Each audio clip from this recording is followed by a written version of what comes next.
everybody, welcome back to the Lock Lab. Today we've got a lock from Rob Locks, and this is what I would call a project lock. It's not really a lock that you would pick out of the packet, and it's something that you probably have to do a bit of research on in order to learn how to pick it. This is the Yale Superior, and this is actually also what I would call a very well balanced lock. In security, it's really important to have a good balance between what I call exterior security and interior security. What I'm referring to there is perhaps in a padlock, the outside shackle hardness and body construction, and the inside the core and the pins and that sort of thing. And this is a really well balanced lock. We have a really nice sturdy outside, and we've got an equally sturdy inside. And this is a lock that I would quite happily use myself if I had the chance. So, there's a lot of interesting things going on here. First of all, you'll notice it is a dimple lock by the key. As you can see, it's got the BSI 1-star rating. Yale also sell the Yale Platinum, which is a 3-star rated cylinder. It's a bit like this one here, ABS, 3-star rated cylinder. If you use this with 2-star door hardware, that gives you the full 3-star rating. You'll see we've got a hardened anti-snap bar along the bottom. That doesn't just cover this small portion here, it goes right to both the ends, as we'll see later on. And we also have a sort of sacrificial cut. I think that also goes onto the core as well. So if somebody were to really attack this lock, they might end up getting the front portion of the lock off. And we've got plenty of drill protection, as we'll see later on. But the point that will interest most lock pickers is the dimple core itself. It's not just any dimple core. In fact, it's a 7-pin dimple lock. As you can see here, it looks like we've got 4 pins when we look at this side of the key, but if we look at the other side, we can see where the key cutting machine has just touched the key. Not sure if you can hear, but the neighbours are obviously cleaning out a cement mixer, which isn't very helpful at the moment.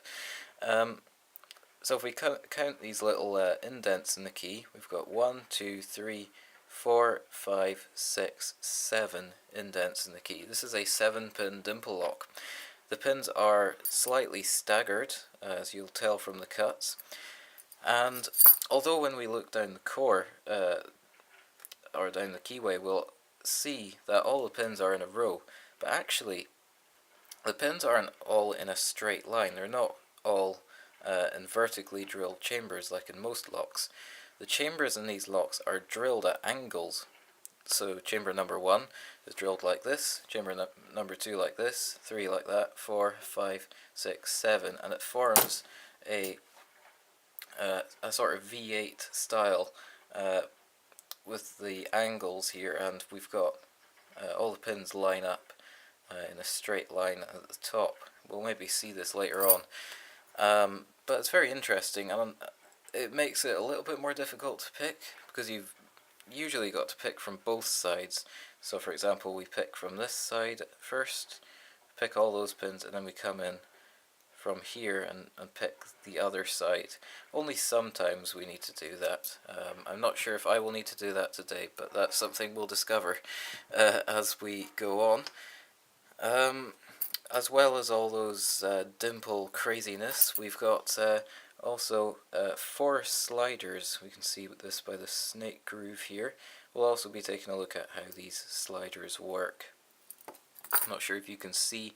Oh yes, we can. We can see the sliders poking down there, just in the corner there. You can see that slider. That's the little slider poking down right there. So we've really got our work cut out for us. I think that Yale here, we're trying to make it as difficult as possible to duplicate the keys for this lock. That angled pin thing, that's going to make it a little bit more difficult to bump, pick, and duplicate, because these dimples, they're actually cut at angles like this. So either they've got a fancy way of holding the key, or an incredibly advanced key cutting machine which has a moving cutter. I haven't actually seen how they cut these keys. On top of all of that craziness, we've got this code card here which has numbers on the other side of it, and you need to keep hold of this code card. Don't just chuck it in the bin, because you need this in order to get new keys. So I think you take this to a Yale registered locksmith, show your key card, and they cut a key based on that. Although they are very generous with their keys, giving us 3 of them. So there are a lot of different techniques for picking this. I've found that there isn't really a consistent method of picking these. You just have to do what works for your particular lock. These vary an awful lot. As I have picked a few of these in the past, they're definitely not easy locks to pick. I've had a look at some videos on YouTube. I've seen many different methods. Now, when you look for Yale Superior, you're probably you're going to come up with a limited amount of results. But if you also look for Milenko Magnum, that comes up with almost exactly the same lock. I think they're probably made in the same factory, because they're the same from every point of view, pretty much. Right, so how do we attack this lock? Well, the lockpicking lawyer used one of these, a dimple rake, to get started. I have tried this without any success. I did get a false set, but it was more difficult then to go and single pin pick the pins, because I ended up with an awful lot of overset and half set pins. So we're just going to start off by single pin picking this. I'm going to tension this with a huge Z tension wrench, and we're actually going to tension this counterclockwise. I found that that seems to open the lock a lot easier. I must admit that after a long time of playing with this lock, I was stuck, and I had to resort to looking at Rob Lock's video of this lock, and he tensioned it counterclockwise. The second I tried that, the lock opened fairly easily. Rob also picked from this ledge here on the left hand side, which is also where the sliders are. I would never have thought of doing that, but it works incredibly well, and you definitely, it works so much better than working from this side and having the pick float about. This is the profile of pick I'll be using. I'm not going to be changing the tip or anything during the picking process, I don't think. If we can get a good shot of that. So that's a profile of the pick, and like I mentioned, we'll be working from the left hand side and tensioning counterclockwise. Really depends on what lock you have. They all have their own quirks, and you just need to learn about your particular lock. So let me try and get set up in a fairly comfortable position, and we'll just start right off. You'll notice a lot of small turns on the core. It makes me feel like I should have maybe marked the core so you can see the movements. It's very difficult to describe what's happening in this lock because the pins are so close together. But just take a look, watch the core, and you'll see it moving as I set the pins. It's all about small clicks here because we've got a fair amount of standard pins in this lock. I always start off by attacking the dimple pins and don't really worry about the sliders until later on. If I find that all of the pins seem to be springy, I might then consider taking a look at the sliders. Oh my goodness. Wow, that was a lot easier than I expected. So, well, I'm not sure if that was a fluke or not, but like I said, this lock is very, very puzzling. Sometimes it opens very easily, sometimes it doesn't. In this case, we only worked from the left-hand side with our dimple flag. We didn't switch around to the right-hand side as I often do, and we didn't manipulate the sliders in any way. But if I did find that all of the pins were loose and I've set them all, I'd probably go in with this half diamond down the left hand side, and you can feel then if the sliders are free. In this case they are actually free. If they were binding, then this pick would be an awful lot harder to insert in there, and we can just manipulate them by giving a twist of this. I have tried manipulating sliders with broken picks and things, it just doesn't work for me. So there we go. I really don't know what happened there. Usually you get a large false set and the sliders come into play.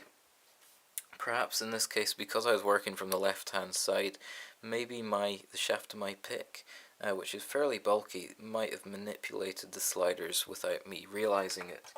If I shine a light down there, I don't know if you'll see this on camera. It's going to be very difficult for me to show this to you.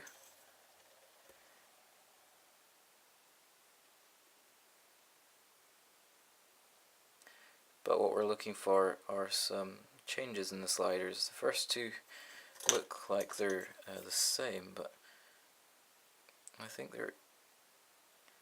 let me see. Well, it's very difficult to show you this, but it's interesting anyway to have a look down the keyway and see what's inside. That up there, that's part of the slider there, and that's what we're manipulating. So now we get to disassemble the lock, and this is not as easy as you might think. In fact, this is an unusual kind of gutting, because I will be doing a little bit of a tutorial on gutting this and reassembling this, because it's quite a tricky lock to gut and reassemble. So the first thing I do, if I've got the key, lock it back up. I learned the hard way that taking one of these apart without the key inserted is not an easy thing to do. In fact, there was one time where I actually removed the core on one of these with the lock picked, no key inserted. The driver pins jumped up into the slots where the sliders were. It was very difficult to get out of that position. It involved a lot of jiggling, shimming and bashing, but I did eventually get the lock back to a working condition. So the first thing we need to attack are these flathead screws here. Thankfully for me, these were already loosened when I got the lock. As you can see, they're fairly chowed up. Somebody's already had a go at these.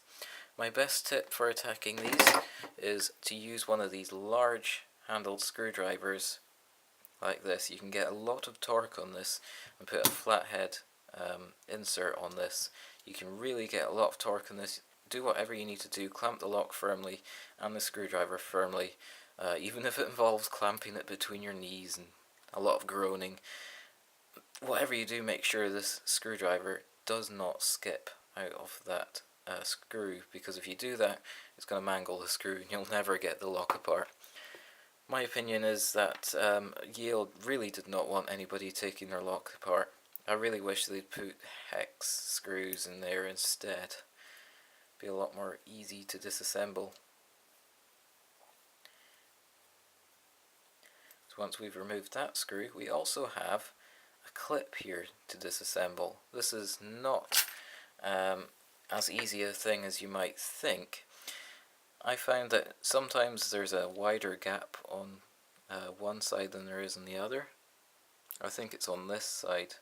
So what I'll do is take one of these clip removers, and I'll poke the point of it in there, and I can't really drive it in like this, but what I do is I lay the clip remover down flat on the surface, let's see, put the point in there, and push down on the clip remover and try and drive it in.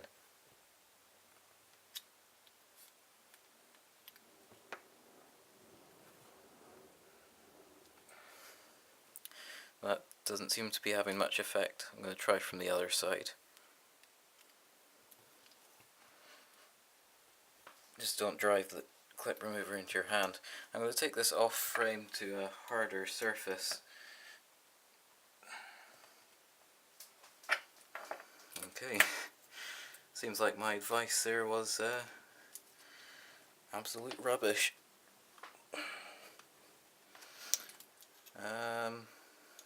Right. Maybe we should try. Okay, I'm going to try disassembling the other side first. But that's how I usually did it, and it's only this once that it's been a problem. So there we go. I've driven the point of that in there, and I just lever back. And it feels like you're going to break the clip remover, but I don't know what material they make these out of. It is incredibly strong. I haven't yet broken this clip remover, which is quite amazing when you consider the amount of clips that this thing's been levering out, especially when many of them are like this one. There we go, that little clip comes off. And now I'm going to take my pinning tray in. Should have everything on it that I need.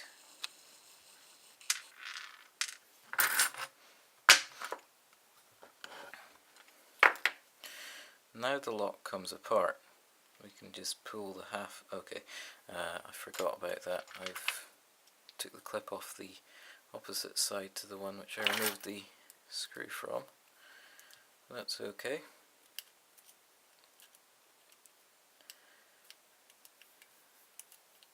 This is quite a lengthy gutting, really. Just goes to show with these YouTube videos, you really can't plan what happens in them. I was thinking that the picking part of this would be incredibly long and the gutting would be relatively short, but it happened the other way round. So we can now remove this, and we can also see that that hardened bar goes right to the front of the lock there. Really good. Okay, we can just set that aside. And now it's just a case of a simple spring clip on the back here. Also notice there's some threading here. That I really don't know what that is all about. It's a threaded hole. That one's where the bar gets screwed in, but this one I don't know about. Maybe they sell a single-sided portion of this cylinder and just use the same part. I'm not quite sure. I'm going to take one of the keys off here just to make it a bit easier.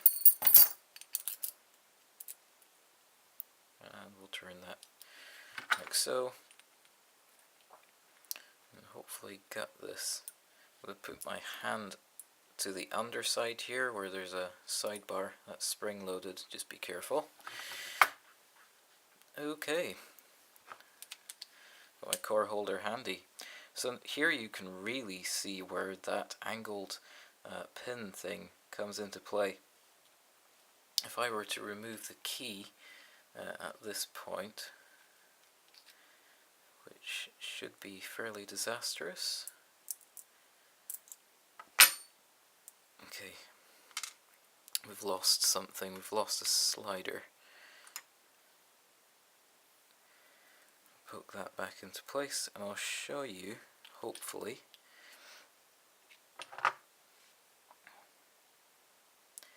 Once again, when we look down the keyway there, all those pins are in a pretty straight row,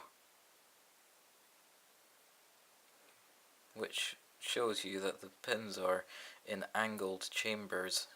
Okay, so I think now the best thing to do would be to drop out these pins. The key pins should just be standard.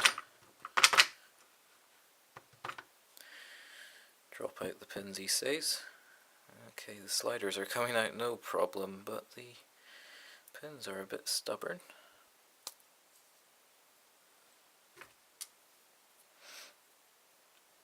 We'll get there eventually, folks.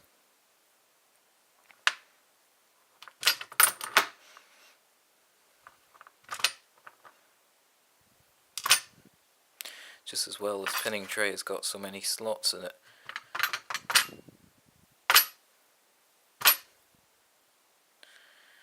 There we go.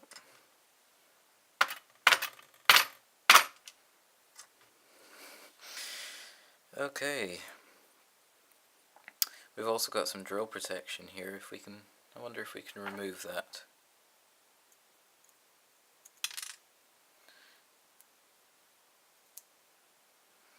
Okay, this isn't a neat gutting at all, but there's a drill protection. And there are sliders falling out left, right and centre. So let's poke these back into position if we can.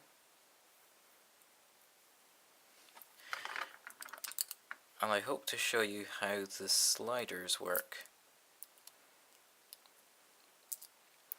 If I can get the key back in.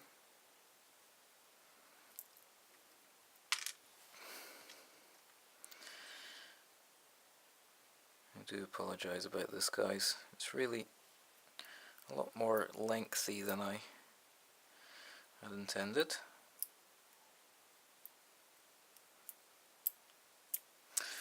At long last.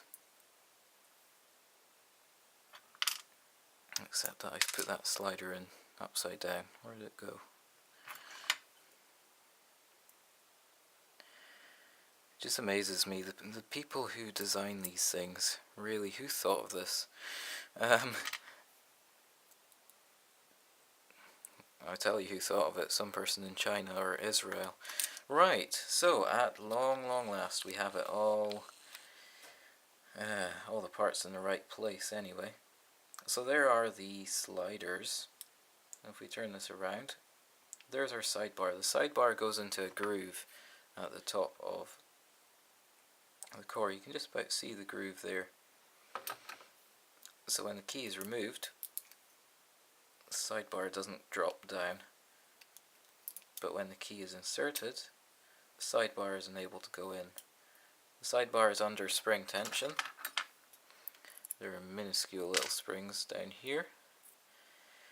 And you'll see the groove where the sidebar can drop in. Now if I remove the key, you can see those sliders moving, and the sliders actually block the groove there and stop the sidebar from falling in.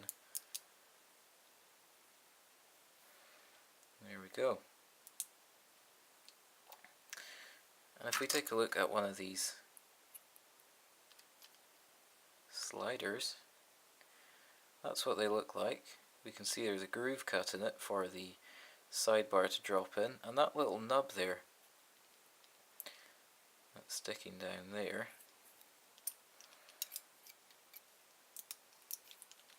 that little nub gets caught by this funnel shaped thing here, and all the sliders, when they're caught in this funnel, will move along this track here till the key is fully inserted, at which point all the sliders should have moved to the right position, that groove should align, and the sidebar should drop in. It just makes it a lot more difficult to duplicate the key having this sort of setup, because they really have to cut this groove exactly the same. If they didn't, then there's a possibility of having a slider moving in the wrong position. I have a feeling that when I was picking this, the shaft of my pick was just enough to hit that sidebar and hit the slider and move it across. So we can see all the sliders in there. Very interesting, and like I was saying, it's just amazing how they come up with these little inventions. You can see the sliders in there and the tracks that they move in. Just incredible. This is such an amazing value for money lock. I just cannot stress that enough. These aren't all that expensive. I've forgotten off the top of my head how much, but I did buy one for somebody else, and I remember that it was not very expensive at all. Brilliant value for money. Yale have done a great job here, and I could highly recommend this lock. Now I should really say something about all the videos out there on YouTube, especially by people like the Lockpicking Lawyer and Bosnian Bill, who say that these locks are very intimidating but very easy to pick. Now that isn't altogether true. These locks require a lot of practice on a certain lock in order to learn exactly how to pick it. They're all a little bit different, and there isn't really one technique that will open all of these. And I should really I should really stress that, because today I managed to pick that lock really quickly, but that isn't the first time I've picked it. I've been playing with this for months and months. I've probably picked it near 30 times, and it wasn't the first time. Just bear that in mind. And personally, I think if anybody were to try picking this lock successfully and manage to open it, then they're welcome to whatever the goods are that this is securing, because that's an awful lot of effort. Right, well, I was just about to reassemble this lock, and then I remembered that I hadn't done half of the video. I've forgotten to gut this half of the cylinder, so let's do that right now. So pin number 1 is a serrated pin. That's going to make the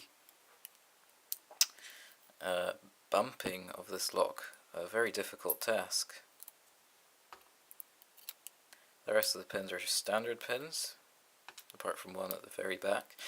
Now, standard pins, you might think, oh, that's not very good, but anybody who's had experience with dimple locks will know that standard pins are actually a lot more difficult to pick than a lock full of spools. Okay, so let's take a look at this.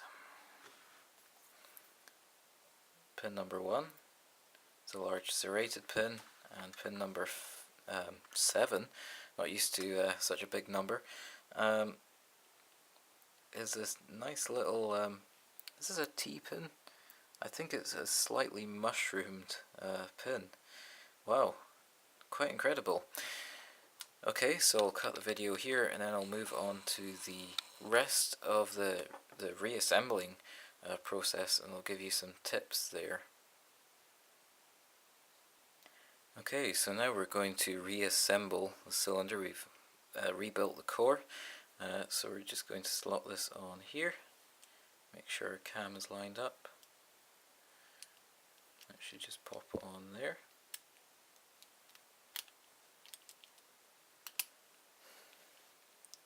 I'll tell you guys, if anything can possibly happen, it will happen when you're doing a YouTube video. My goodness.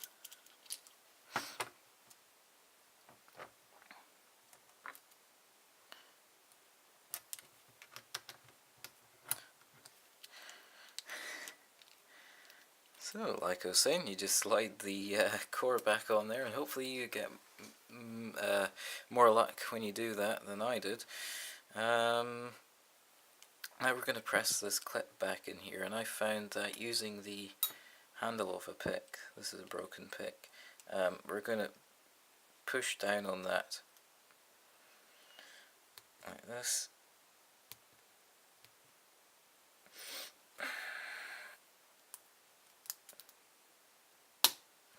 And a nice click. If it doesn't go right the way in, then you can just use the pick at an angle to drive it in a bit further, but I think that's okay.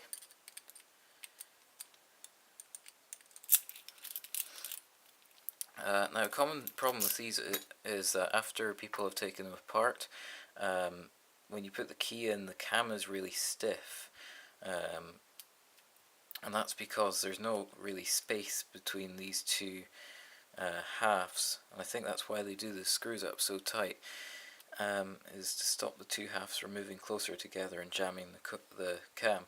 So what I like to do is, when I put this screw in, I'll do it up maybe finger tight or something like that.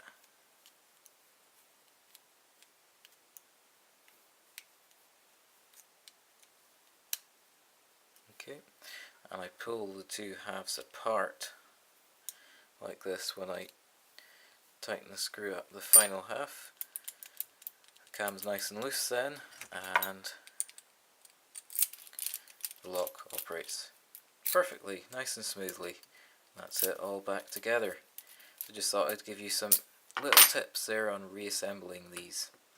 Alright, thanks very much for watching, and don't forget to check out Rob Locke's channel. Thank you very much, guys. See you in the next one.